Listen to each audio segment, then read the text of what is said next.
വളരെ പരിണതപ്രജ്ഞനായ ഒരു രാഷ്ട്രീയ നേതാവാണ് ഇവിടെ പറഞ്ഞിരിക്കുന്നത്.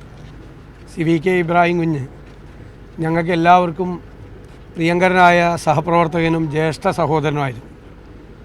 അദ്ദേഹം മുസ്ലിം ലീഗ് നേതാവ് എന്ന നിലയിൽ മാത്രമല്ല, ജനകീയനായ MLA ആയിരുന്നു. അദ്ദേഹം പഴയ മട്ടാഞ്ചേരിയെയും ഇപ്പോഴത്തെ കളമശ്ശേരിയെയും നിരവധി വർഷക്കാലം പ്രതിനിധീകരിച്ച ഒരാളായിരുന്നു. ജനകീയനായ ഒരു ജനപ്രതിനിധിയായിരുന്നു. അദ്ദേഹം വ്യവസായ വകുപ്പും പൊതുമരാമത്ത് വകുപ്പും ഭരിച്ചപ്പോൾ ഏറ്റവും ഭംഗിയായി, ഏറ്റവും വൃത്തിയായി, നന്നായി ആ വകുപ്പുകൾ ഭരിച്ച ഒരാളാണ്.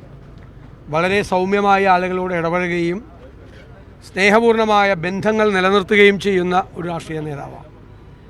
ജനങ്ങൾക്ക് ഏറ്റവും താല്പര്യമുണ്ടായിരുന്ന ഒരു പ്രിയപ്പെട്ട ഒരാളായിരുന്നു അദ്ദേഹം. ഐക്യ ജനാധിപത്യ മുന്നണിയെ സംബന്ധിച്ചിടത്തോളം VK ഇബ്രാഹിം കുഞ്ഞ് സാഹിബിൻ്റെ വേർപാട് ഞങ്ങൾക്ക് വലിയൊരു നഷ്ടം തന്നെയാണ് എറണാകുളം ജില്ലയിലും മധ്യ കേരളത്തിലും ഉണ്ടാക്കിയിരിക്കുന്നത്. അദ്ദേഹം ഒരിക്കൽ പരിചയപ്പെട്ടാൽ ആർക്കും ഇഷ്ടപ്പെടുന്ന ഒരു പൊതുപ്രവർത്തകനായിരുന്നു. സാധാരണക്കാരോടും എല്ലാ ആളുകളോടും ഒരുപോലെ പെരുമാറിയിരുന്ന ഒരാളാണ്. രാഷ്ട്രീയ കാര്യങ്ങളിൽ, പൊതുകാര്യങ്ങളിൽ ഏറ്റവും ശ്രദ്ധ ചെലുത്തിയിരുന്ന ഒരാളാണ്. അദ്ദേഹത്തിൻ്റെ വേർപാടിൽ ഞാൻ അഗാധമായ ദുഃഖം പ്രകടിപ്പിക്കുന്നു.